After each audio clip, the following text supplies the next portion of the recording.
So I'm briefly presentation of Paolo, which is currently at the University of Nebraska-Lincoln for a 3-month visit there. The title of the thesis was Authentication and Biometric Analysis of People for Enhanced Safety in Working Areas, and the tutor is Professor Rita Cucchiara. Basically, the activity of Paolo in this second year was divided in 3 main topics, very related each other. The first was in the middle between the first and second year, he finished working on FPGA-based embedded system, basically testing component labeling, connected component labeling algorithm on a system on chip on FPGA. And the second topic was related to the last presentation by Razia, and was the RFID enhanced video surveillance application, in which we take care, obviously, more of the part connected with the cameras and video processing. And the last, most recent topic of research of Paolo was the distributed surveillance wireless camera network. That is basically also what is doing in the United States. Very briefly, talking about the first topic related to FPGA-based embedded system, he did the job with Costantino Grana and Daniele Borghesani to compare the 2 most advanced algorithms for connected component labeling, which is basically a very standard image processing algorithm, which is related to giving an image composed of several objects, assign the same label to all the pixels belonging to a certain object. This is very, a common task that has been studied and is still studied in the literature to make it more efficient as possible, as most efficient as possible.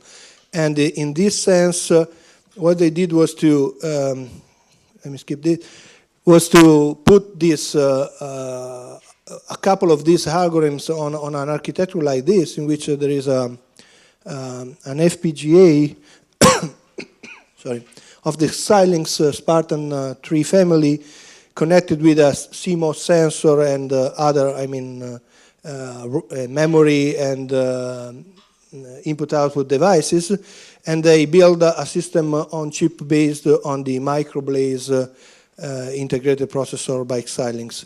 And what they did was to use this Microblaze processor built upon an FPGA architecture to program in standard C with these 2 algorithms, and compare the speed up achieved with respect to this Hayes approach, which is a very famous connected component labeling approach.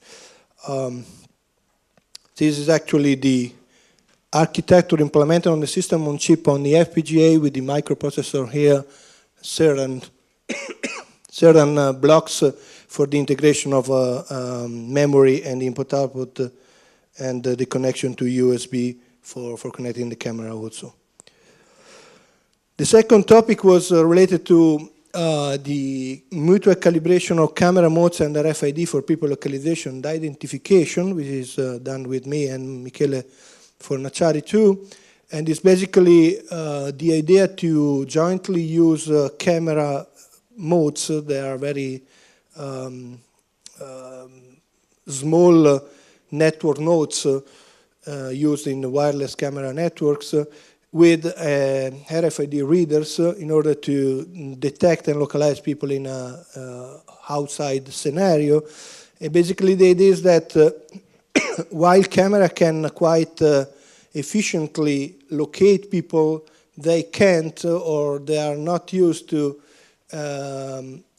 identify people because of the resolution, and because you can have people that don't want to be identified, so then not looking on the camera, you cannot use face recognition and so on. While on the other hand, RFID are quite precise in identifying people, while are not so precise in localizing people. So joining these 2 feature of these 2 sensor modes, we can achieve both the localization and identification of people. This work in particular was used to calibrate these two modalities, sensor modalities, by automatically using a people like a probe in a sort of training phase and automatically detecting which are the area in which the RFID signal is more strong, so you can rely on it. There are these green dots here, while the area in which the nodes are not so, the RFID are not so reliable, like in this case the red pixels. And in this automatic way, we can calibrate the process, the two modalities to have the same coordination system. So what the people localize what the camera localize very precisely through video processing can be then related to the identification of RFID. There are some results that show the goodness of the approach in terms of recall and precision. And then let me move on the last topic of the research of Paolo. That is basically something that is going underway in his visit in the United States. That is the event detection with the PTZ camera and camera mode. So in this case, we are not joining camera modes with the RFID readers, but camera modes with other cameras. So in this case, you have a certain number of camera modes displaced on a wide area and a single or more than one penti-zoom camera looking at the scene again. And the idea is that each single camera modes can detect a certain event, let's say people moving in this scene, and then you can, and this mode can drive the PTZ camera to look at that specific people, for example, zooming on the face for face recognition. And this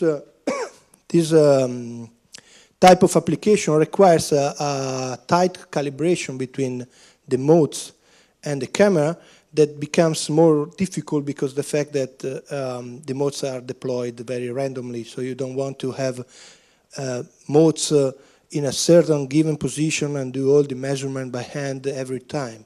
You want to just drop your modes on the ground and have the system they automatically calibrate thanks to the PTZ camera and some other information. This is a very beginning research area for us, so there are not much result to show. But related to this, Paolo is also considering the energy consumption of the modes, because you can imagine that in a wireless sensor, a wireless camera network, one very important thing is that the modes must consume less energy that is possible. And what Paolo is doing at the United States is to develop image processing algorithms which are supposed to consume less energies in the modes. We are not talking about energy harvesting, that is not actually our research area, but we are talking about changing the algorithm in a way that the data transfer, data storage on the memory, acquisition from the CMOS sensor, all these stuff are reduced at the minimum necessary for detecting the person. There is no point in a camera mode on downloading the entire full resolution image, storing the memory, and then process, because this requires a lot of time and a lot of energy to be consumed. So all this stuff are done on a Citrix camera mode feature developed at Stanford University that is based on a processor PXA 270 of Intel and a CMOS image sensor from OmniVision. So the idea is to dynamically changing the image resolution at the point you need for your analysis and no more than that, and dynamically cropping the image area to only get the image of the person moving. So if you use image processing to detect the person, you get a standard bounding box of the person, then you can ask to the sensor for the next image only a certain amount of area surrounding the previous position of the people. You're supposing that in the other area you don't have anything that cares about, so you can save memory and also image transfer from the sensor. The very first test that Paolo is doing in the United States are very good, so a paper reporting the obtained result is under definition. These are the publications of Paolo, and if you have any question, if I can answer, please ask.